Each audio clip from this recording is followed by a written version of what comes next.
സുഹൃത്തുക്കളെ, പുതിയൊരു വീഡിയോയിലേക്ക് സ്വാഗതം. 2 കന്യാസ്ത്രീകൾ ഛത്തീസ്ഗഡിൽ അറസ്റ്റിലായിട്ടുള്ള വിവരം നിങ്ങളുടെ ശ്രദ്ധയിലും വന്നിട്ടുണ്ടാവും. അതേ സംബന്ധിച്ച് ലോക്സഭയിൽ ചർച്ചയുണ്ടായി. രാജ്യത്തിന്റെ വിവിധ ഭാഗങ്ങളിൽ വിവിധ തരത്തിലുള്ള പ്രതിഷേധങ്ങൾ രൂപപ്പെടുകയാണ്. കന്യാസ്ത്രീകൾ മതപരിവർത്തനം നടത്തുന്നു, അവർ മനുഷ്യക്കടത്ത് നടത്തുന്നു എന്നീ ആരോപണങ്ങൾ ഉന്നയിച്ചുകൊണ്ടാണ് അവരെ അറസ്റ്റ് ചെയ്തിരിക്കുന്നത്. അറസ്റ്റ് ചെയ്തു എന്ന് പറയുമ്പോൾ അത് പോലീസ് അറസ്റ്റ് ചെയ്തു എന്നാണ് സ്വാഭാവികമായി ഇന്ത്യയുടെ ജനാധിപത്യ ഭരണഘടനാ വ്യവസ്ഥയിൽ പറയുന്നതെങ്കിലും യഥാർത്ഥത്തിൽ അറസ്റ്റ് ചെയ്തത് വിശ്വ ഹിന്ദു പരിഷത്താണ്. റെയിൽവേ സ്റ്റേഷനിൽ വെച്ച് അവരെ പിടികൂടുകയും ക്രൂരമായി മർദ്ദിക്കുകയും ചോദ്യം ചെയ്യലിന് വിധേയമാക്കുകയും ഒക്കെ ചെയ്തു എന്നാണ് പുറത്ത് കേൾക്കുന്ന വാർത്തകൾ. യഥാർത്ഥത്തിൽ BJP ഭരിക്കുന്ന സംസ്ഥാനങ്ങളിൽ പോലീസിംഗ് എന്നുള്ളത് ഇന്നത്തെ RSSകാരന്റെയും വിശ്വ ഹിന്ദു പരിഷത്തിന്റെയും ബജരംഗ് ദളക്കാരന്റെയും ഒക്കെ ഉത്തരവാദിത്തമാക്കി സംഘപരിവാറും BJP ഗവൺമെന്റ് നൽകിയിരിക്കുക. അതുകൊണ്ട് പോലീസിന്റെ ഉത്തരവാദിത്വം BJP ഭരിക്കുന്ന സംസ്ഥാനങ്ങളിൽ നിർവഹിക്കുന്നത് സംഘപരിവാർ സംഘടനകളിലെ കൊടും ക്രിമിനലുകളാണ്. എന്നാൽ പോലീസിന്റെ ഡ്യൂട്ടി എന്ന് പറയുന്നത് സ്വാമിമാരുടെ കാല് തിരുമ്മുക, BJP RSS നേതാക്കൾക്ക് കാവൽ നിൽക്കുക, സംഘപരിവാറിന്റെ പ്രവർത്തകർ ജനങ്ങളെ ആക്രമിക്കുമ്പോഴും തല്ലിക്കൊല്ലുമ്പോഴും ഒക്കെ സംഘപരിവാർ പ്രവർത്തകർക്ക് വേണ്ടി കാവൽ നിൽക്കുക. കന്യാസ്ത്രീകളെ ജനാധിപത്യ വിരുദ്ധമായി പൗരാവകാശങ്ങൾ ഒന്നും മാനിക്കാതെ അറസ്റ്റ് ചെയ്തിരിക്കുന്നു. അവരുടെ മേൽ ആരോപിക്കുന്ന കുറ്റമോ വിചിത്രമായൊരു മതപരിവർത്തനം, മനുഷ്യക്കടത്ത്. യോഗി ആദിത്യനാഥിനെ പോലുള്ള ആളുകൾ പറയുന്നത് മതപരിവർത്തനത്തെ ഞങ്ങൾ വെച്ചു പുറപ്പിക്കുകയില്ല, പൂർണ്ണമായി ഇല്ലാതാക്കും, അവരെ ജയിലിലടക്കും, അങ്ങനെ മതപരിവർത്തനം ഇവിടെ നടത്താൻ അനുവദിക്കുകയില്ല, ഇപ്പുറത്ത് ഗർവാപ്പസി അനുവദിക്കുമെന്നും പറയുന്നു. ഈ ഗർവാപ്പസി എന്ന് പറഞ്ഞാൽ മതപരിവർത്തനം തന്നെയാണല്ലോ. ക്രൈസ്തവ മതത്തിലെയോ ഇസ്ലാം മതത്തിലെയോ ആളുകളെ ഹൈന്ദവ മതത്തിലേക്ക് മതപരിവർത്തനം നടത്തുന്ന ഗർവാപ്പസി എന്ന് പറയുന്ന ആ പദ്ധതിയെ ഞങ്ങൾ അനുവദനീയമാക്കിയിരിക്കുന്നുവെന്നും മറ്റു മതങ്ങളിലേക്ക് ഹിന്ദുക്കൾ മതം മാറുന്നത് തടയും എന്നുമാണ് യോഗി ആദിത്യനാഥിനെ പോലുള്ള പച്ചവർഗീയവാദികളായ ആളുകൾ ഈ രാജ്യത്ത് പറഞ്ഞുകൊണ്ടിരിക്കുന്നു. യോഗി ആദിത്യനാഥ് ഇപ്പൊ നടത്തിയ ഒരു പ്രസംഗത്തിന്റെ ഒരു ഭാഗം നിങ്ങളൊന്ന് കേട്ടു. उत्तर में सारा अतिक्रमण समाप्त हो गया, अब वहां दंगा का कोई सोचता ही नहीं है. अब तो बहनों और भाइयों, उत्तर प्रदेश में कोई सड़क पे नमाज भी नहीं पढ़ता. अब वहां मस्जिदों के भी माइक उतर गए.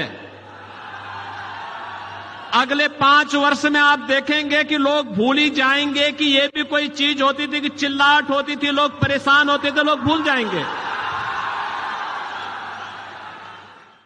മുസ്ലിങ്ങൾക്ക് റോഡിലൊക്കെ നമസ്കരിക്കാനുള്ള അവസരങ്ങളൊന്നും കൊടുക്കൂല. അവരുടെ പള്ളികളെല്ലാം ഞങ്ങൾ പൊളിച്ചു കളയും. അവരുടെ ബാങ്കുകളി ഇപ്പൊ തന്നെ നിരോധിച്ചു. അതിന് ഒരു 5 വർഷം കഴിഞ്ഞാൽ ഇവിടെ ബാങ്കുകളി തന്നെ ഉണ്ടാവൂല, പള്ളി തന്നെ ഉണ്ടാവൂല, മുസ്ലിങ്ങൾ തന്നെ ഉണ്ടാവൂല. ഇത് ഹിന്ദു രാഷ്ട്രമാണ്. യോഗി ആദിത്യനാഥിനെ പോലുള്ള ഭരണഘടന പിടിച്ച് സത്യപ്രതിജ്ഞ ചെയ്ത് അധികാരത്തിലെത്തിയിട്ടുള്ള ആളുകൾ പച്ചവർഗീയത ഔദ്യോഗിക സ്ഥാനത്തിരുന്നു കൊണ്ട് തന്നെ പറയുക. മണിപ്പൂരിൽ ക്രൈസ്തവ സമൂഹത്തിന്റെ ചർച്ചുകൾ തകർത്തു, അവരുടെ വീടുകൾ, അവരുടെ സ്ത്രീകൾ, കുട്ടികൾ എല്ലാം വേട്ടയാടപ്പെട്ടു. അതിന്റെ അലയൊലികൾ ഇപ്പോൾ വാർത്ത പോലും ആകുന്നില്ല. അവിടെ ഇപ്പോൾ നടക്കുന്ന സംഭവ വികാസങ്ങൾ റിപ്പോർട്ട് പോലും ചെയ്യപ്പെടുന്നില്ല. സീറോ മലബാർ സഭയും കാസയും PC ജോർജിനെ പോലെയൊക്കെയുള്ള ആളുകൾ ഇടയ്ക്കിടയ്ക്ക് ക്രിസ്ത്യൻ സ്നേഹം പറയുന്നത് കൊണ്ട് തീർച്ചയായും നിങ്ങൾക്കിടയിൽ വളർന്നു വരുന്ന തീവ്രവാദികളെ ഒതുക്കി നിർത്തണമെന്നാണ് എനിക്ക് പറയാൻ. കാസയോടും സീറോ മലബാർ സഭയോടും PC ജോർജിനോടും പറയാൻ നിങ്ങൾക്കിടയിൽ ചില തീവ്രവാദികൾ വളർന്നു വരുന്നുണ്ട്, അവരെ ഒതുക്കി നിർത്തണം. ഇല്ലെങ്കിൽ അത് നിങ്ങൾക്ക് വലിയ അപകടം ചെയ്യും. മുസ്ലിം സമുദായത്തിൽ ഒരു കാലത്ത് ഇങ്ങനെയുള്ള കുറെ തീവ്രവാദികൾ വളർന്നു വന്നിരുന്നു. അവരെ ഞങ്ങളുടെ സമൂഹം മുഴുവൻ ചേർന്ന് നിന്നുകൊണ്ട് ഇല്ലാതാക്കിയിട്ടുണ്ട്. അങ്ങനെയാണ് ഞങ്ങൾ ഇന്ത്യയിൽ നിന്നൊരു സുരക്ഷിതമായ സമൂഹമായി മാറിയത്. യാതൊരു പ്രശ്നവുമില്ലാതെ തല ഉയർത്തി അന്തസ്സോടെ ജീവിക്കാൻ കഴിയുന്ന ഒരു സാമൂഹിക സാഹചര്യം ഉണ്ടാക്കിയെടുത്തത് അങ്ങനെയാണ്. അബ്ദുൽ നാസർ മഅദനിയെ പോലെയുള്ള വിപ്ലവകാരികൾ മുസ്ലിം വിഷയങ്ങളെ പഠിക്കുകയും അത് പൊതുമധ്യത്തിലേക്ക് എത്തിക്കുവാൻ വേണ്ടി ഇടപെടുകയും ചെയ്തു. അങ്ങനെ അബ്ദുൽ നാസർ മഅദനിയെ ഞങ്ങളുടെ മുസ്ലിം സമുദായം മുഴുവൻ ചേർന്ന് തീവ്രവാദിയാക്കി. അയാളെ ഞങ്ങൾ 10-20 കൊല്ലം ജയിലിലടച്ചു. ഇന്ന് നാവ് ചലിപ്പിക്കാൻ കഴിയാത്ത വിധം നിശബ്ദനാക്കിയിട്ടുണ്ട്. അതാണ് ഞങ്ങളുടെ സമുദായം ചെയ്തിട്ടുള്ള ഏറ്റവും പുണ്യകരമായ ഒരു പ്രവർത്തനം. നിങ്ങളിൽ നിന്ന് ഏതെങ്കിലും തീവ്രവാദികൾ കന്യാസ്ത്രീകളെ ആക്രമിച്ചു, ജയിലിലടച്ചു എന്ന് പറഞ്ഞ് പ്രശ്നമുണ്ടാക്കുന്നുവെങ്കിൽ അത് കുഴപ്പമാണ്. അത് തീവ്രവാദത്തിലേക്ക് പോകുന്ന, വർഗീയവാദത്തിലേക്ക് പോകുന്ന പ്രശ്നമാണ്. അതുകൊണ്ട് അത്തരം തീവ്രവാദികളെ ഇപ്പോൾ തന്നെ സീറോ മലബാർ സഭയും PC ജോർജും കാസയും ഒക്കെ ഇടപെട്ട് നിശബ്ദമാക്കണം. അങ്ങനെ ഒരു ചർച്ച ഉണ്ടാക്കാൻ പാടില്ല. കുറെ കാലം ഈ ആളുകളൊക്കെ വരും, നിങ്ങളുടെ സമുദായം തീവ്രവാദി സമുദായമായി മാറും, നിങ്ങൾ പിന്നെ വേട്ടയാടപ്പെടും, വലിയ പ്രശ്നമാണ്. അതുകൊണ്ട് അബ്ദുൽ നാസർ മദനിയെ പോലുള്ള ആളുകളോട് ഞങ്ങൾ ചെയ്തിട്ടുള്ള ആ സമീപനം നിങ്ങൾ ഇന്ന് കന്യാസ്ത്രീകൾക്ക് വേണ്ടി ചർച്ച ചെയ്യുന്ന ആളുകളുടെ മേലിൽ പെട്ടെന്ന് നടപ്പാക്കിയാൽ നിങ്ങൾക്ക് രക്ഷപ്പെടാൻ പറ്റും. ഇന്ന് അബ്ദുൽ നാസർ മദനിയെ നിശബ്ദരാക്കിയതോടെ മുസ്ലിം സമൂഹം സ്വർഗതുല്യമായ ഒരു ജീവിതമാണ് നയിക്കുന്നതെന്ന് ക്രൈസ്തവ സമൂഹം മാതൃകാപരമായി കാണണം. കാരണം ഇന്ന് രാജ്യത്ത് എവിടെയെങ്കിലും മസ്ജിദ് പൊളിക്കുന്നുണ്ടോ? ഇന്ന് ഏതെങ്കിലും മദ്രസ പൊളിക്കുന്നുണ്ടോ? ഇന്ന് ഏതെങ്കിലും മുസ്ലിങ്ങളുടെ വീട് പൊളിക്കുന്നുണ്ടോ? ഈ രാജ്യത്ത് എവിടെയെങ്കിലും വർഗീയ കലാപമുണ്ടോ? രാജ്യത്ത് ഏതെങ്കിലും മുസ്ലിങ്ങൾ തല്ലിക്കൊലക്ക് വിധേയമാകുന്നുണ്ടോ? ഇല്ലല്ലോ. എന്തുകൊണ്ട്?